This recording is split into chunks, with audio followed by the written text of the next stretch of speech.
माँ तो माँ होती है, एक रुला देने वाली कहानी। हम दोनों ठीक है। माँ आपकी बहुत याद आती है। अच्छा सुनो माँ, मैं अगले महीने इंडिया रहा हूँ तुम्हें लेने। क्या? हाँ माँ, अब हम सब साथ ही रहेंगे। नहीं तू कह रही थी माजी को अमेरिका ले आओ, वहाँ अकेली बहुत परेशान हो रही होंगी। हेलो, सुन रही हो माँ? हाँ हाँ बेटे, बूढ़ी आंखों से खुशी की अश्रुधारा बह निकली। बेटे और बहू का प्यार नस नस में दौड़ने लगा। जीवन के 70 साल गुजार चुकी सावित्री ने जल्दी से अपने पल्लू से आंसू पोंछे और बेटे से बात करने लगी। पूरे 2 साल बाद बेटा घर आ रहा था। बूढ़ी सावित्री ने मोहल्ले भर में दौड़ दौड़ कर ये खबर सबको सुना दी। सभी खुश थे कि चलो बुढ़ापा चैन से बेटे और बहू के साथ गुजर जाएगा। आकाश अकेला आया था। उसने कहा कि माँ, हमें जल्दी ही वापस जाना है, इसलिए जो भी रुपया पैसा किसी से लेना है वो लेकर रख लो, और तब तक मैं किसी प्रॉपर्टी डीलर से मकान की बात करता हूँ। मकान? माँ ने पूछा। हाँ माँ, अब ये मकान बेचना पड़ेगा, वरना कौन इसकी देखभाल करेगा? हम सब तो अब अमेरिका में ही रहेंगे। बूढ़ी आंखों ने मकान के कोने कोने को ऐसे निहारा जैसे किसी अबोध बच्चे को सहला रही हो। आनन फानन और औने पौने दाम में आकाश ने मकान बेच दिया।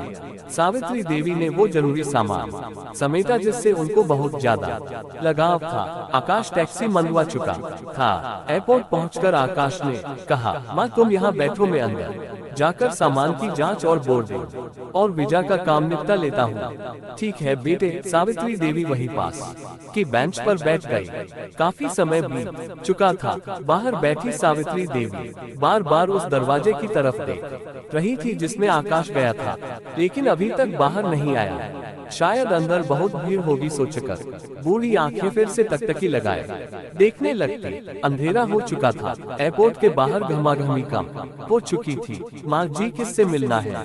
एक कर्मचारी ने वृद्धा से पूछा।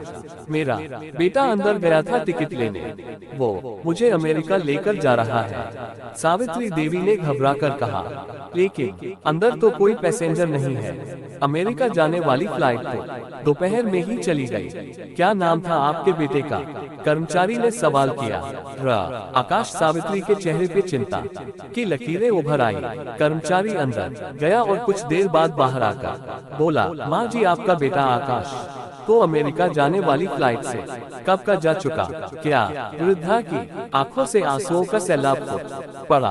बूढ़ी माँ का रोम रोम कांप उठा। किसी तरह वापस घर पहुँची जो अब बिक चुका था। रात में घर के बाहर चबूतरे पर ही सो गई। सुबह हुई तो दयालु मकान मालिक ने एक कमरा रहने को दे दिया। पति की पेंशन से घर का किराया और खाने का काम चलने लगा। समय गुजरने लगा। एक दिन मकान मालिक ने वृद्धा से पूछा, माँ जी, क्यों नहीं आप अपने किसी रिश्तेदार के यहाँ चली जाए? अब आपकी उम्र भी बहुत हो गई, अकेली कब तक रह पाएंगी? उम्मीद करते हैं कि यह कहानी पसंद आया होगा।